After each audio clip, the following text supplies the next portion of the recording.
Hey guys, what's up? In this tutorial we're going to teach you step by step how you can add a countdown timer to your PowerPoint presentations.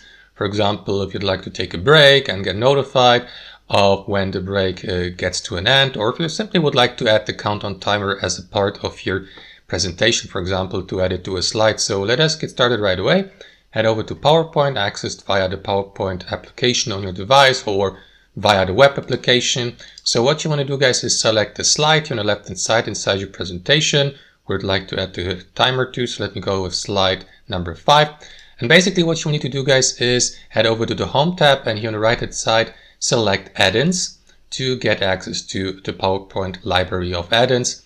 So what you want to do is use the search bar at the top and type in, for example, timer or countdown. So let me go with timer and click on more add-ins here to get a better overview, or simply browse through that list of more search results and pick the countdown timer you'd like to apply. Once you have made your decision, click on add here to install it.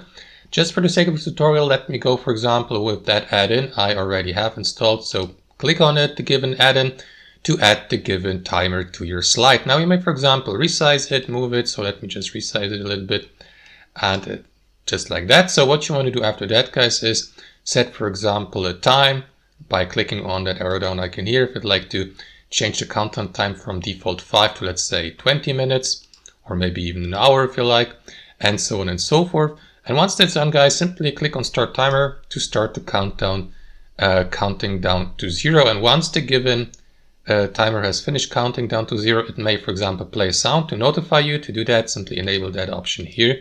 And that's it. If you'd like to reset your timer, simply click on new timer and set a completely new one. And that's how it works, guys. Thanks for watching and have a wonderful day.